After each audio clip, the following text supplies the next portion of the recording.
23 मार्च 1931 शाम के 7:30 Lahore central jail. एक 23 साल का नौजवान फांसी के तख्ते की तरफ बढ़ रहा था। उसके चेहरे पर डर नहीं था, आंखों में आंसू नहीं थे।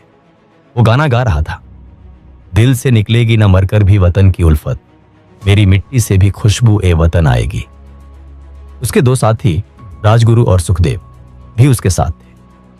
इन्होंने हंसते हंसते फांसी के फंदे को चूमा और फिर धड़ाम, वो आवाज जो कभी खामोश नहीं हुई।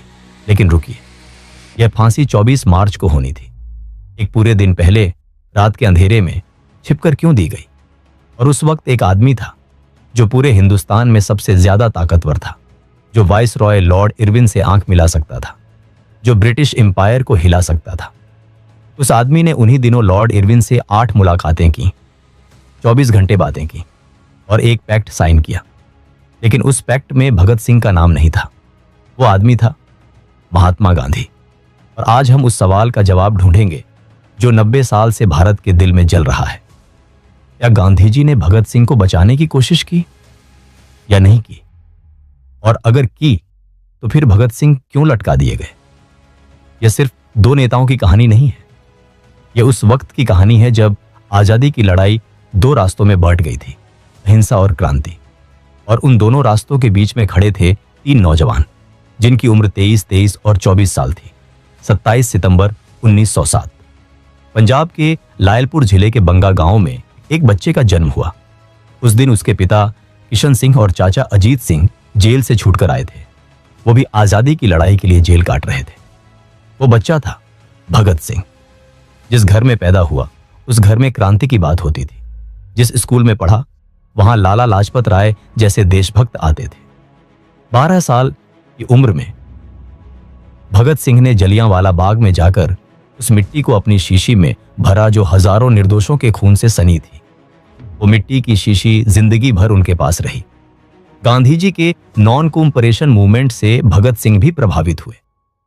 लेकिन 1922 में चौरी चौरा की घटना के बाद जब गांधी जी ने आंदोलन अचानक वापस ले लिया तो भगत सिंह के मन में पहली बार यह सवाल उठा, क्या अहिंसा से आजादी मिल सकती है?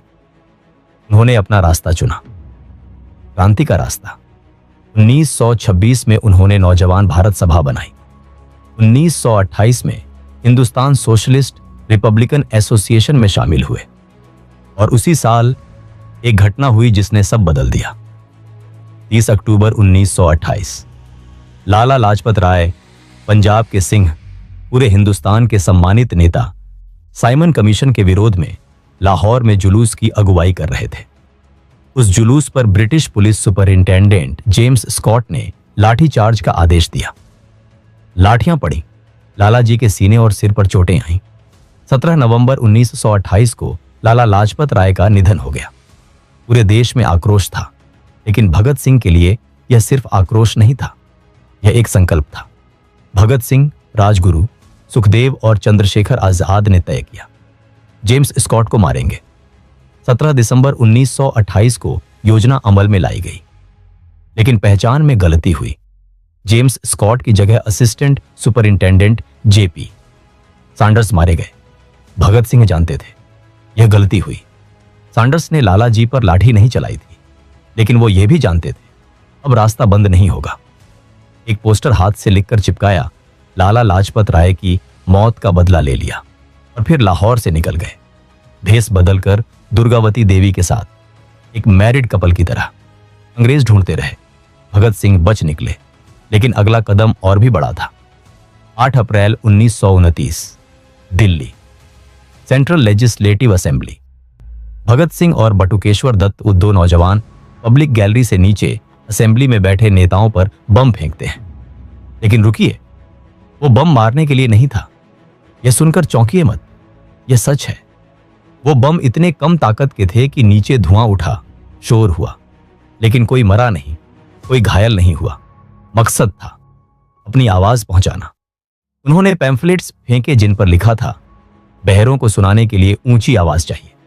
और फिर वो दोनों भागे नहीं, खड़े रहे, इनकलाब जिंदाबाद के नारे लगाते हुए गिरफ्तारी दी। इस एक कदम ने भगत सिंह को पंजाब से निकालकर पूरे हिंदुस्तान का हीरो बना दिया। लेकिन इसी गिरफ्तारी की वजह से पुराना सैंडर्स मर्डर केस फिर खुला और अब लाहौर कंस्पिरेसी केस बना, मुकदमा था। और भगत सिंह जानते थे इसका अंत क्या होगा। जेल में भगत सिंह ने देखा भारतीय कैदियों के साथ जानवरों जैसा सलूक होता था। गोरे कैदियों को अच्छा खाना, अच्छा कमरा, भारतीयों को घटिया खाना, बेइज्जती। उन्होंने विरोध शुरू किया, भूख हड़ताल। जतिन दास, एक और क्रांतिकारी, 63 दिन भूखे रहने के बाद शहीद हो गए। भगत सिंह ने अनशन जारी रखा 116 दिन। पूरे देश में हलचल मच गई, अखबारों में रोज खबर। जवाहरलाल नेहरू जेल में मिलने गए।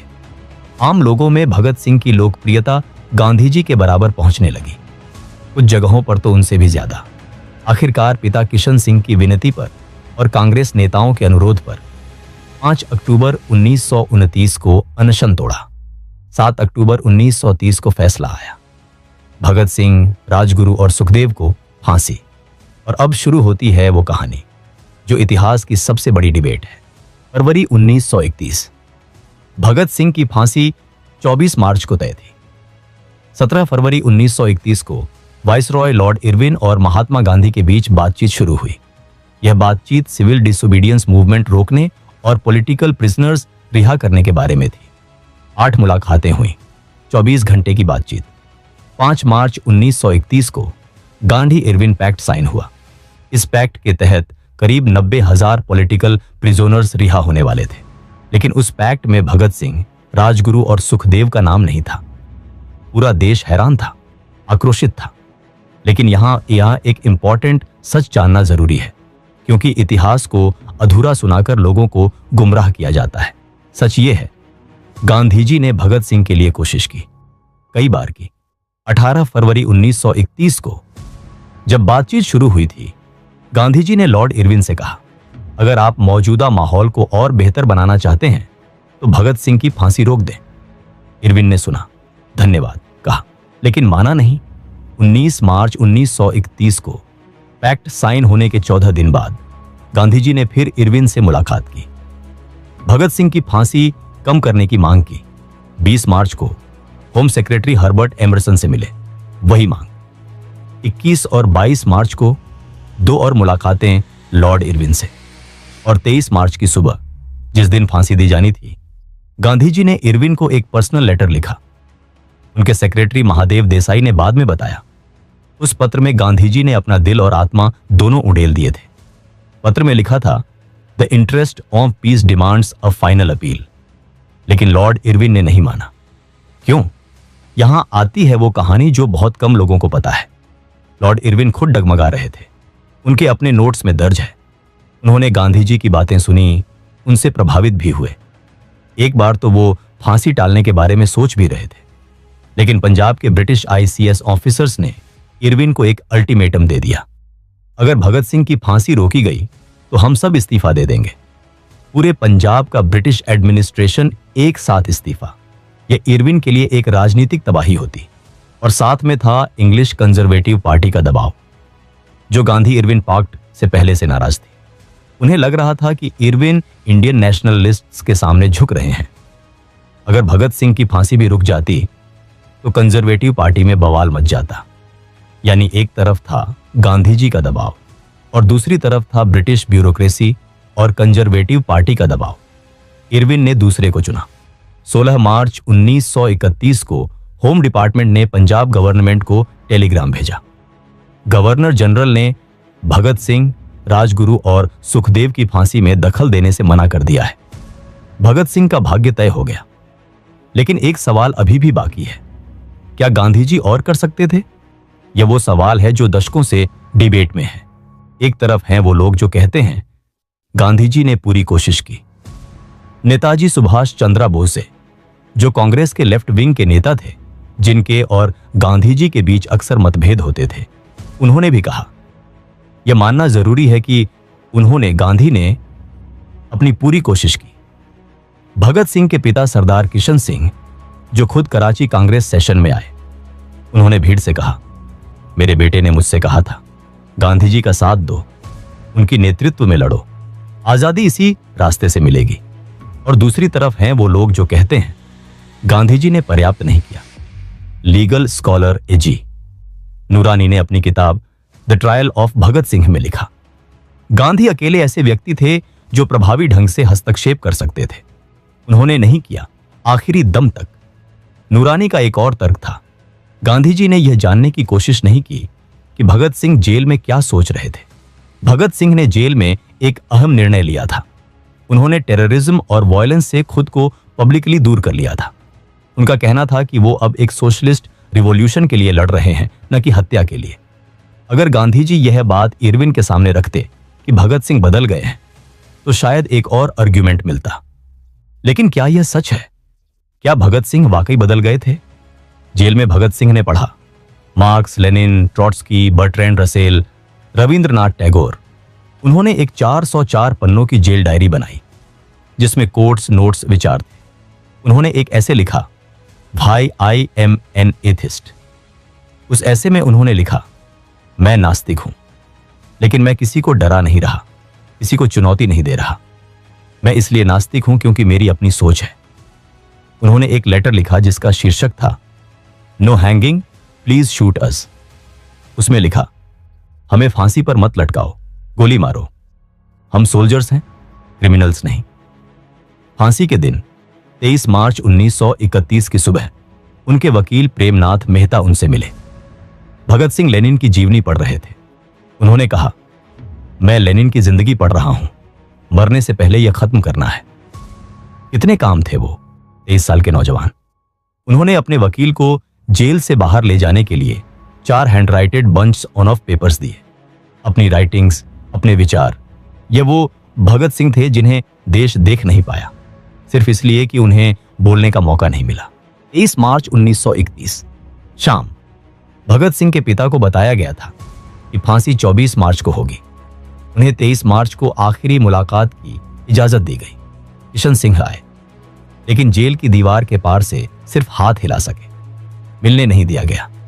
एक बाप अपने बेटे को आखिरी बार देखने आया था।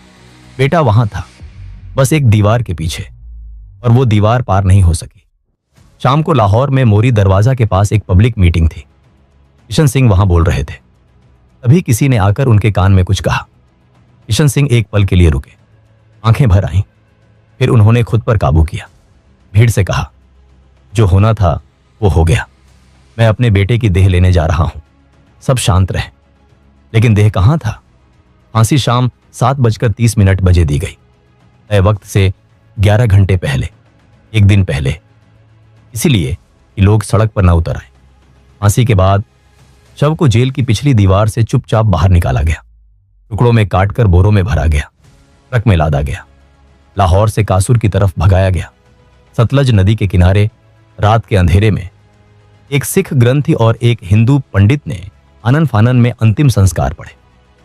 शवों को आग लगाई गई। भोर होने से पहले ही अधजली लाशों को नदी में फेंक दिया गया। जब पास के गांवों के लोगों को पता चला, वो नदी में उतरे। जो हड्डियां और राख मिली उन्हें उठाया, ढंग से अंतिम संस्कार किया।